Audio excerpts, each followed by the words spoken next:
तो hello student, कैसे हैं आप सब। आई होप आप सब बहुत अच्छे होंगे और अच्छे से अपनी पढ़ाई कर भी रहे होंगे। तो कल हमने देखा था कि आर्टिकल 1 से 5 तक में क्या क्या होता है, क्या नहीं होता है।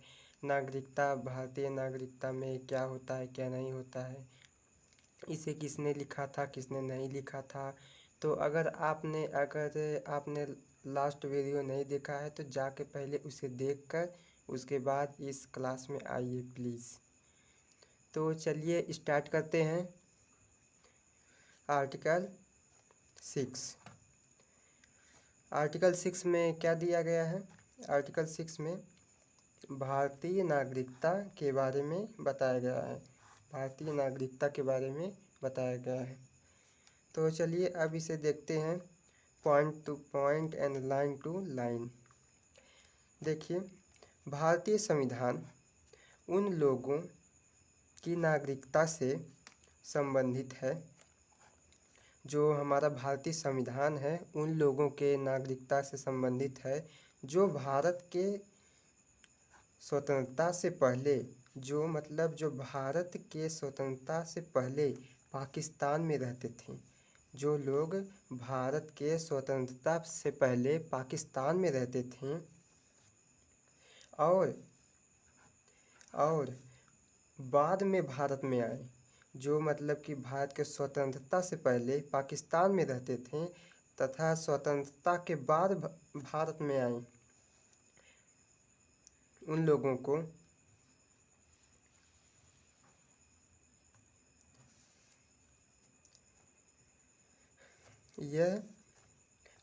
यह अनुच्छेद में यह स्पष्ट किया गया है उनके बारे में कि 19 जुलाई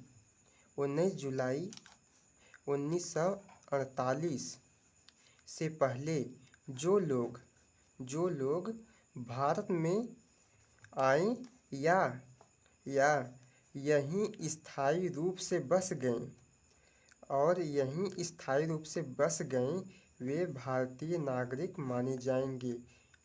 वे लोग ही सिर्फ भारतीय नागरिक माने जाएंगे। तो चलिए अब आगे देखते हैं।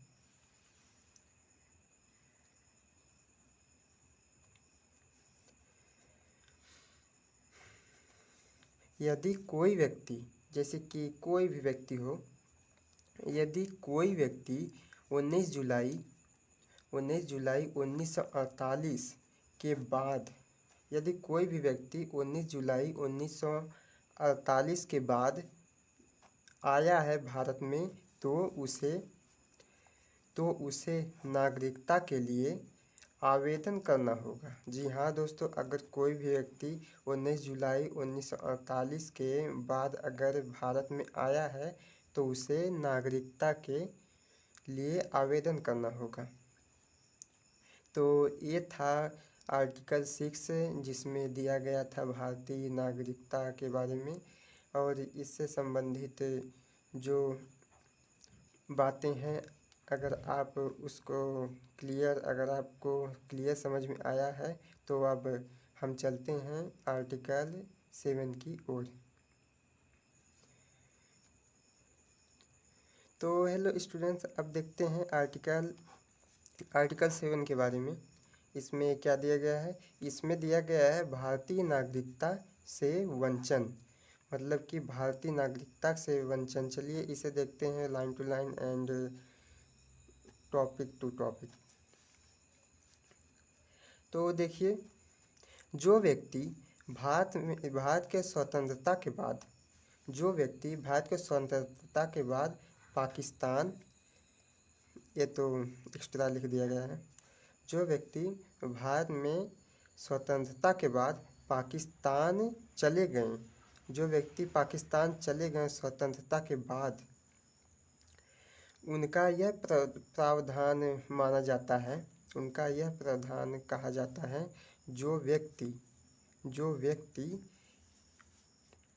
1 मार्च 1947 के बाद 1 मार्च 1947 के बाद भारत से पाकिस्तान गए, जो व्यक्ति 1 मार्च 1947 के बाद भारत से पाकिस्तान गए और वहाँ उनकी नागरिकता ले ली और पाकिस्तान की नागरिकता ले ली, वह व्यक्ति भारतीय नागरिकता नहीं माने जाएंगे। जी हाँ दोस्तों, जो व्यक्ति 1 मार्च 1947 के बाद भारत से पाकिस्तान गए, वहाँ पाकिस्तान की नागरिकता ले ली, उनको भारतीय नागरिकता नहीं मानी जाएगी। तो चलिए अब आगे देखते हैं।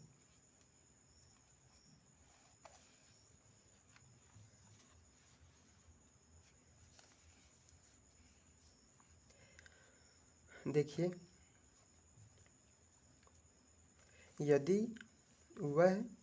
यदि वह व्यक्ति बाद में भारत लौटा, जो व्यक्ति मतलब गया था पाकिस्तान, वहाँ की नागरिकता ले ली थी, यदि वह व्यक्ति भारत में वापस लौटा और भारत सरकार से अनुमति से वापस आया, जो भारत सरकार है उनकी अनुमति से वापस आया है, उनकी अनुमति से वापस आया तथा नागरिकता के लिए आवेदन किया। जो व्यक्ति जैसे कि पाकिस्तान से वापस आया है और वह भारत में नागरिकता के लिए आवेदन किया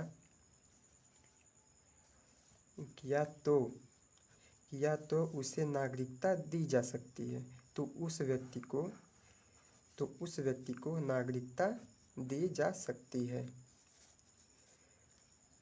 चलिए आगे देखते हैं।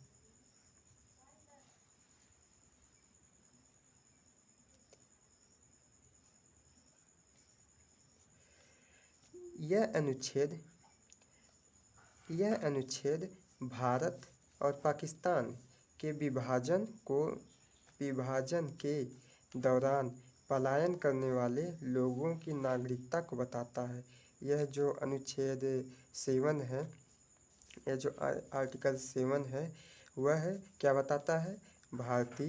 भारत और पाकिस्तान के विभाजन के दौरान पलायन करने वाले मतलब एक जगह से एक देश से दूसरे देश में जाने वाले लोगों के नागरिकता को बताता है। तो अगर यह आपको क्लियर है तो अब आर्टिकल 8 की ओर चलें। तो चलिए आर्टिकल 8 को भी देखते हैं।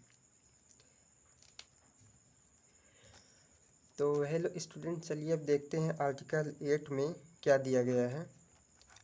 आर्टिकल 8 में क्या दिया गया है? तो इसमें दिया गया है कि विदेशों में रहने वाले भारतीय मूल, जो विदेशों में व्यक्ति रहते हैं, उनके भारतीय मूल के लोगों की नागरिकता इसमें दिया गया है भारतीय मूल के लोगों की नागरिकता जो विदेशों में रहते हैं। चलिए अब आगे देखते हैं इसमें क्या क्या दिया गया है। देखिए, जो लोग भारत से बाहर किसी अन्य देश में रहते हैं, जो लोग भारत से बाहर किसी अन्य देश में रहते हैं, यदि ऐसे व्यक्ति के पूर्वज मतलब कि जैसे कि दादा हो गए, उनके पापा हो गए, ये लोग व्यक्ति, उनके पिताजी हो गए, ये लोग व्यक्ति जो भारत में जन्मे हैं, लेकिन तो उनके पूर्वज और अन्य लोग जो भारत के मतलब कि नागरिक थे, वह विदेशों में रहते हैं और भारतीय नागरिकता बनाना चाहते हैं तो वह लोग भारतीय दूतावास या कॉन्सुलर ऑफिस के माध्यम से नागरिकता के लिए आवेदन कर सकते हैं।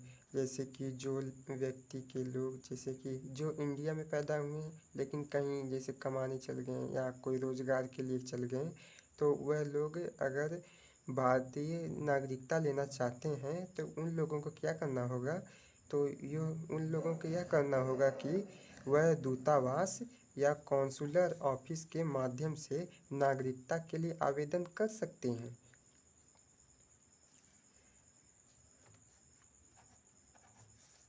तो चलिए अब आगे देखते हैं इसमें क्या क्या दिया गया है।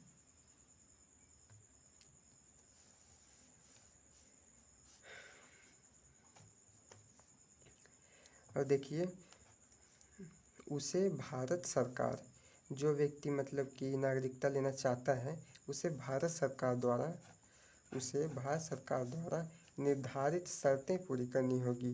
निर्धारित शर्तें पूरी करनी होगी। इन निर्धारित शर्तों में क्या क्या आएगा, जैसे कि दस्तावेज बनवाना, आधार कार्ड बनवाना, पहचान पत्र बनवाना, और मतलब कि ऐसे आइडेंटिटी कार्ड वगैरह होते हैं, तो उन सभी चीज़ों को बनवाना पड़ेगा। और भारतीय नागरिकता कार्ड भी बनवाना पड़ेगा। इसलिए भारत सरकार द्वारा निर्धारित शर्तें पूरी करनी होगी, तो उसे भारत सरकार का नागरिकता मिल जाएगी। तो कैसी लगी वीडियो? अगर वीडियो अच्छी लगी हो तो लाइक करें, शेयर करें, और हाँ, चैनल को सब्सक्राइब करें।